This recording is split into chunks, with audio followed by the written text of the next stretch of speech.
Hello and welcome to my wood shop in Chelsea, Quebec. My name is George, and in today's video I'll be making the world's best sanding block. Now, it's not in my nature to trumpet my own successes, but I feel completely free to tell you that this is the ultimate sanding block that you can make in your own shop because it's not my design. Since it's not my design, I can tell you exactly what I think about it. It's the best. So I found this design in a WordPress blog that is written by Serge. Serge writes a WordPress blog called L'Atelier du Bricoleur. It's written in English and in French, and it's richly illustrated with pictures that unambiguously show you the build process. Now, for the most part, the builds are jigs and fixtures that would be very useful in a wood shop that uses power tools and hand tools. So I had to look up what a bricoleur was. And Wikipedia said a bricoleur is somebody who does bricolage. Turns out bricolage is the process of mixing media, doing things in unexpected ways. And that's a really good name for Serge's site, because he does do that. He will bring in elements that are not ordinarily found in a wood shop, and he'll come up with simple solutions that are really effective. He publishes now maybe 3 or 4 times a month, and he's got a searchable database that's both wide and deep. So the next time you need to build a fixture or a jig, it'll be well worth your while to search his database to see how he's done it. And you might just simplify your life quite a bit by looking at his solutions. So I wrote to Serge to ask his permission to feature his sanding block in a YouTube video, and he generously said yes. Now, by publishing this video in June, I can make it eligible for Mitch Peacock's Tool Make 17 and also for James Wright's Hand Tool Build-Off 2017. So that's what I'm going to do. I'm going to submit this video to both of those competitions. Not that I'm expecting this one to win, because it's a pretty straightforward build. But I do want to say thank you to all three. Thank you to Serge for permission, and thank you to Mitch and James for your open-hearted, collaborative spirit. So here's a closer look at the sanding block. It's sized so that a standard length of sandpaper can fit right the way around it, and the edges drop into a dado that you put in the back. And then they're held in place with a wedge that you insert into the dado. Now, as I was looking at the pictures that Serge was showing, I thought, yeah, but you've wasted all of that sandpaper on the back with this silly wedge. And that's when Serge writes that by making the wedge narrow, you can drive it below grade and use both sides of the block to do the sanding. That's when my jaw dropped. You know, he saw me coming. What can I tell you? Pure elegance. So the rest of this video will be the construction of the sanding block, and many of you probably don't even need to see those details. You've seen the design, and I'm sure you can go knock it off in 5 minutes on a table saw. So if you want to bail right now, that's fine. Buy from me with my best wishes. Now, for fun, partly for fun, partly in the spirit of a hand tool build-off, and partly because I can profit from the practice, I'm going to make this thing using hand tools only. So if you've decided to stay for the ride, let's go. Split up into 3, and I'll get 3 even strips. That's too long. Cut this one. No, don't cut it. Just pick it up from here. So I went around the shop picking up scraps of wood, and I found that 3 inches wide is comfortable. There's a lot of comfortable sizes, but 3 inches is a convenient size because the 9 by 11 sheets of sandpaper can be cut into 3 even lengths. So we'll cut them into 3 lengths.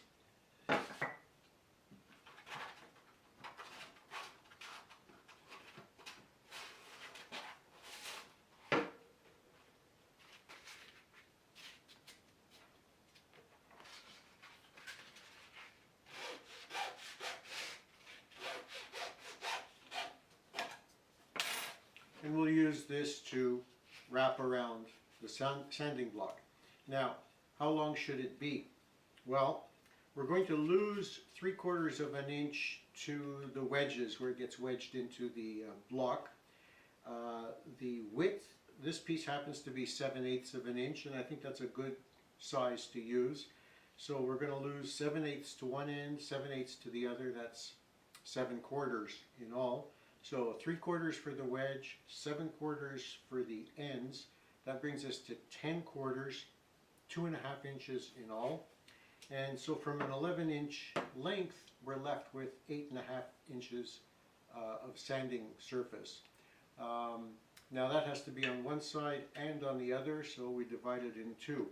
8.5 divided by 2, 4.25. So that will be the length of our sanding block. So now we know what we're shooting for. 3 inches across, 4.25 down, and a 7/8 inch width.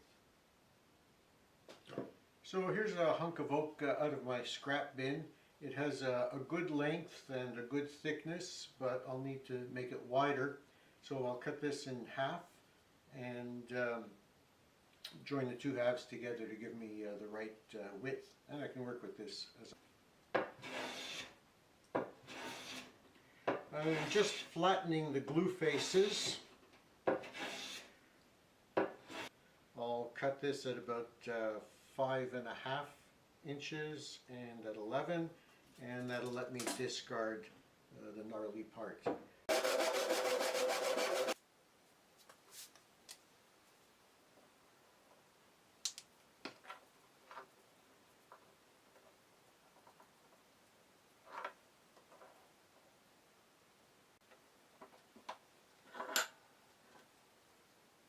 So the glue's set, and I'll start by planing one face flat.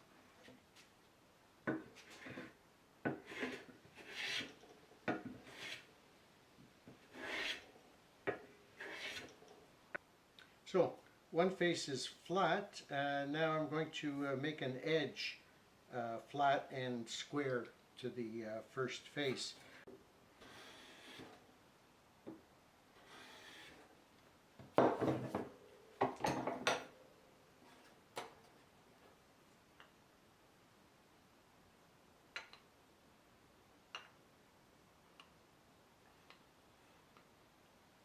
Nice.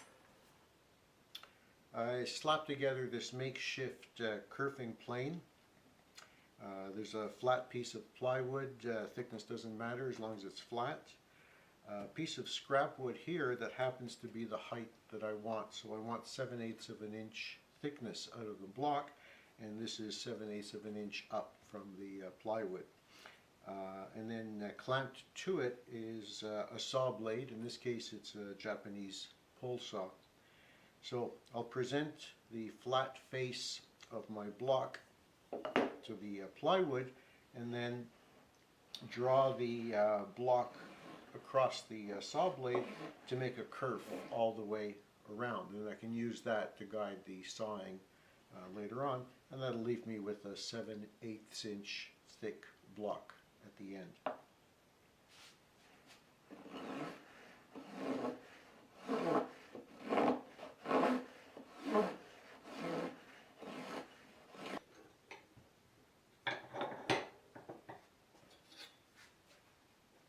After it's been kerfed all the way around, you can finish the cut with regular sawing.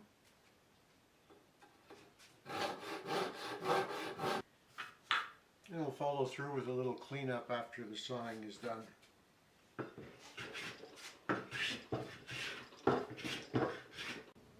So I'm about a 1/16 of an inch shy of the 7/8 inch thickness that I was shooting for, and that'll be made up by this heavy duty shelf liner that I'll glue to one face of the sanding block.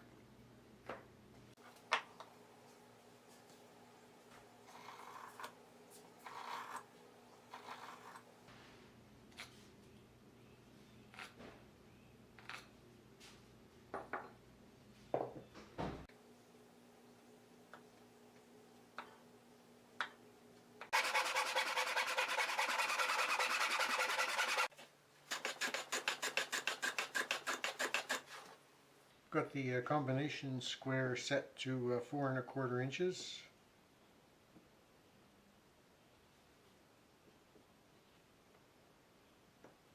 I'll make a mark there.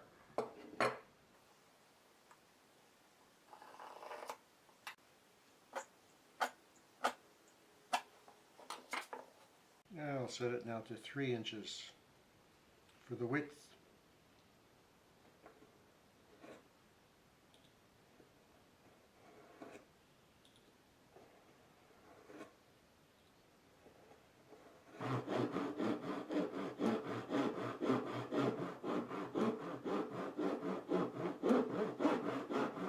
I'm ripping off a 1/8 inch strip that's going to be used as the wedge.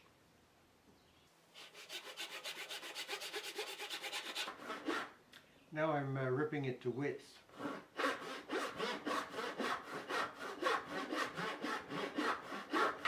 I'll just square up the edge a little, and we'll chamfer all the edges.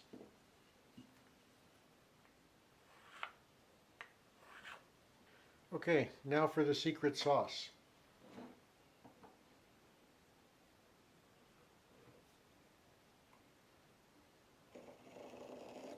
I'm going to put a 1/8 inch dado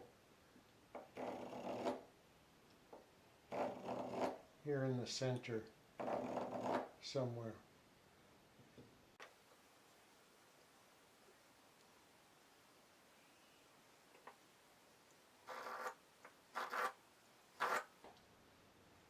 And we'll make it about 1/2 inch deep.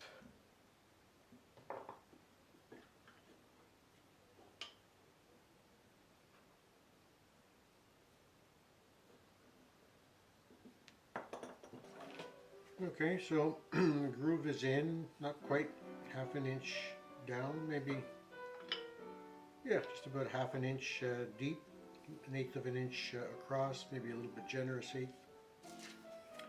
And here's the 11 inch sandpaper.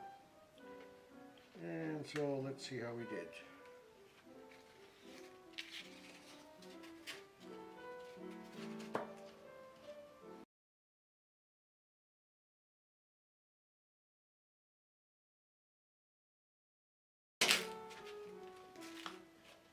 So far so good.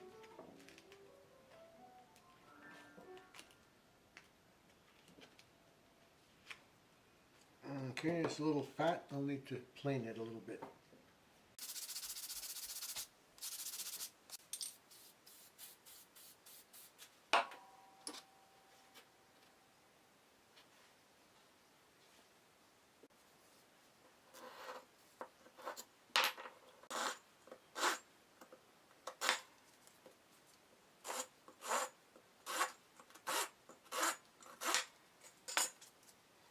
So that's the build for now.